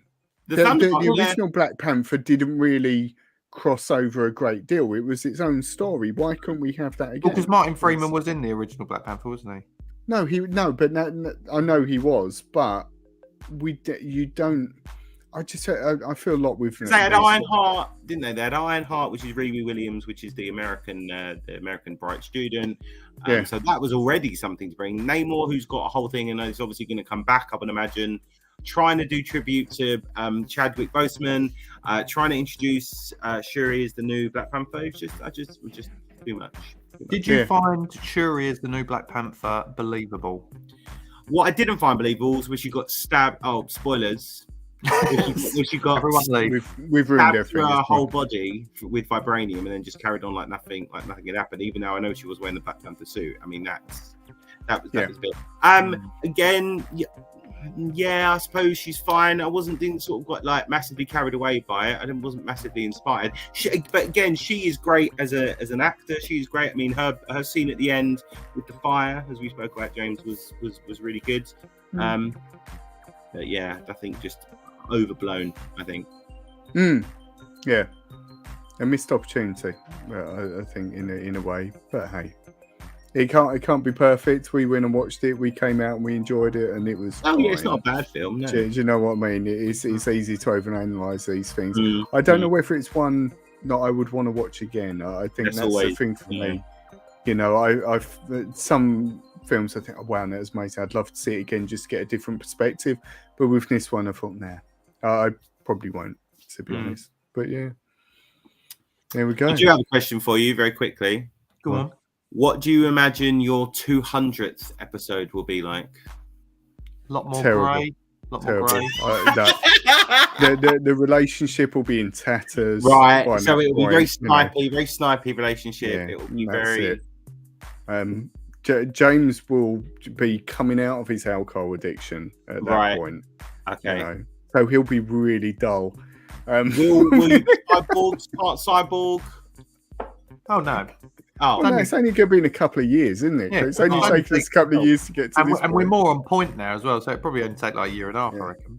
Okay. Or alternatively, it will be broadcast on, I don't know, Meta.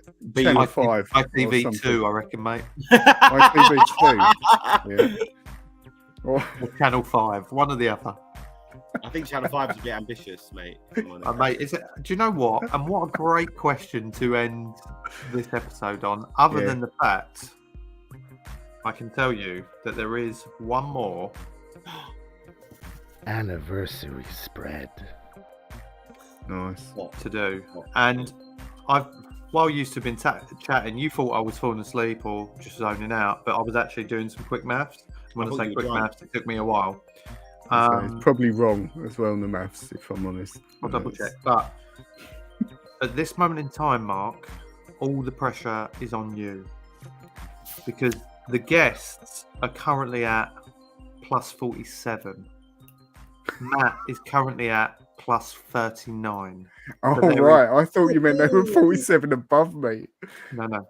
So there is 8 in it. So Matt will go first because he will set the bar, and you'll know that you need to be 9 either side of that because there's 8 between you. Does that make sense? Yeah. Please don't be music. It's not music. I've covered all the music. Good. It is a game. And that is all I will say. Okay. It's a game. Okay. That game is called Battle Realms. Battle Realms. Right. Find these things. Matt, you are going first. Right. I will take your first answer and your first answer only. Copyright. Sorry. There's no even clue about it. Like, you can't even. No, it's complete That's guess. how the game works, Mark. That is anniversary spread. I'm going to throw this out there, and I know it's going to ruin me. 1993, because I have no idea whatsoever. 1993. Okay. Yeah.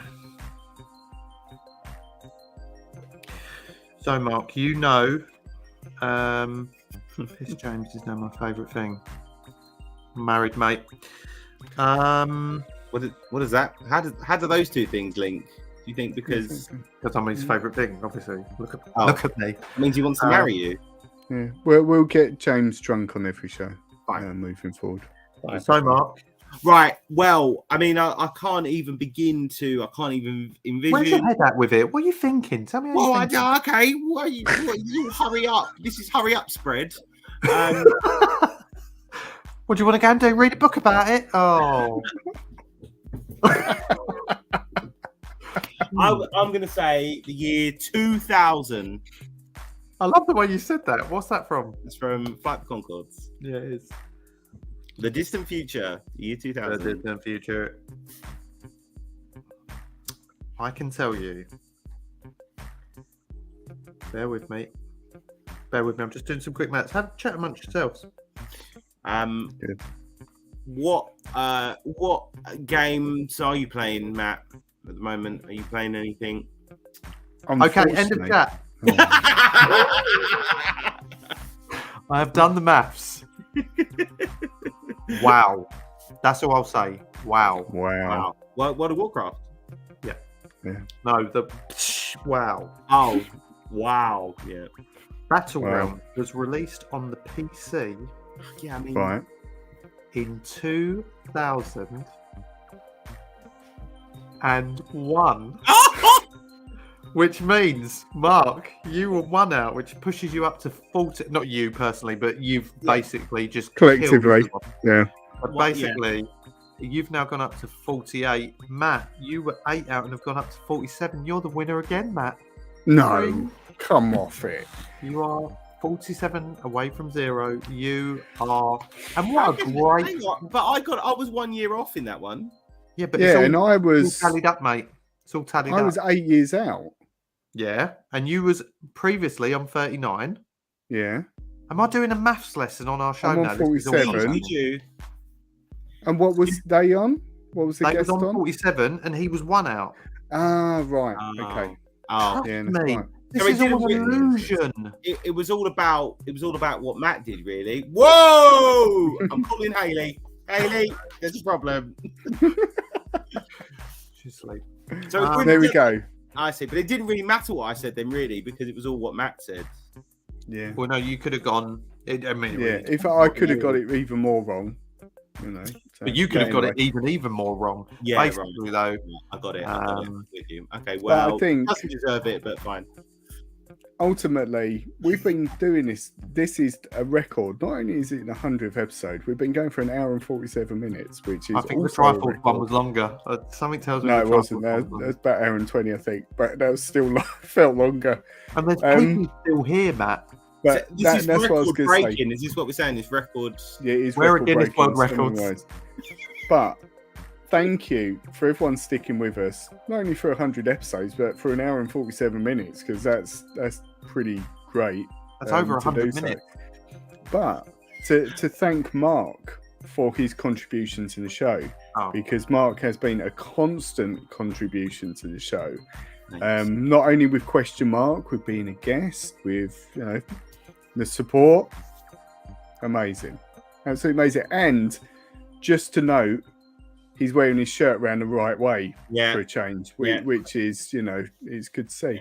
His question mark merch available at our shop somewhere. Gone on the shirt though. Oh, no, because this is the right way round. So it's It's the right way round. Yeah, can I just say, obviously, 100 episodes. You know, everyone's been saying that you should. You know, here's to another 100 more. Are you good? Disagree? What I would like to say is, I would just end it. Just end on a high. You know, don't leave them wanting more. Just cut it off. Just drink the beer and leave it on 100. No, honestly, well done. It's a really hard thing to create and do things like that. So that's something that's really great. So yeah, I've always believed in you guys, and just want you to keep going. I'm tearing up. Oh dear. Oh, good. Well, Good. Mark, thank you for joining us being the closing segment of episode 100 and the end of season 11. Yeah. So thank you. Thank you. But I'm sure you'll be back for season 12. I think so. I think I'll live long enough for then. Yeah. That's good. Let's hope so. It'll only be January, so you know, let's keep an open mind. There you go. Thanks, Jen. Right. Mark, thank you, mate. Where can everyone find you? At home or at work, probably. Okay. Do you want to give your address? My postcode is. Oh, I've just lost you. Sorry. No, Mark, it's been a pleasure, mate, and we'll catch your ass down the road. Cheers, man. Cheers, guys. Thanks. Bye. Bye. Well, there we go. How have we done we this? did it. Exactly. Yeah. I do feel like it's like I think I said Cheney after. It's like a telethon. You know, it's like one of those things. It's like a charity event that we're just going to keep on going and going and going. Quite intense. All demographics. There you go. That's it. That's it. Great. We won't be back until January now, will we, Matt? Yeah, we can have a little break. We're going to regroup. We're going to assess things. We can assess how we managed to get through this episode. We'll never do this again. It was my idea. I take full responsibility. James has been talking about this for a good couple of seasons, and you know what? I think it's been a success. I've loved having everyone on. I've loved having everyone in the comments and participating. It's been great. It's been a party. It's been the party that we deserve. So, and everyone's laughed at you, James. So you know what more do you want? Jesus. Well, there we go. We'll be back. We will keep you posted on other appearances that we might be doing during the next month. We might be here, there, and everywhere. But to round off tonight's show, this momentous 100th episode, that Matt won the season finale anniversary spread. I don't know. We will be back soon. Thank you to everyone who has either been part of the show tonight. Thank you to everyone who's been in the comments. We would love to see you all again in the new year, and we'll get some fresh faces on. You know, out with the old, in with the new. We forgot about you lot. We're getting some new guests. Yeah. But we still love you all. And everyone's still here by the looks of it. Pete's here. Great show. Incredible. Martin's still here. Shane's still here. Highland G, you've got to get on our show, boy. Isla, love it. She's laughing. She's just laughing. Steve, brilliant. I don't know what that is from Phil. Anyway, get off. Right. It's time for me to turn the music off as it slowly does. Oh, I've pressed the wrong button. Quickly. And Matt, anything? No, let's end it here. I think we need to. Let's just cancel. Cancel now. Goodbye now. I hope you enjoyed that episode as much as we did. Don't forget to like and subscribe so that you don't miss any of our future episodes. Yeah, and you can also follow us on all social media. So you can find us on Instagram, Facebook, Twitter, and TikTok.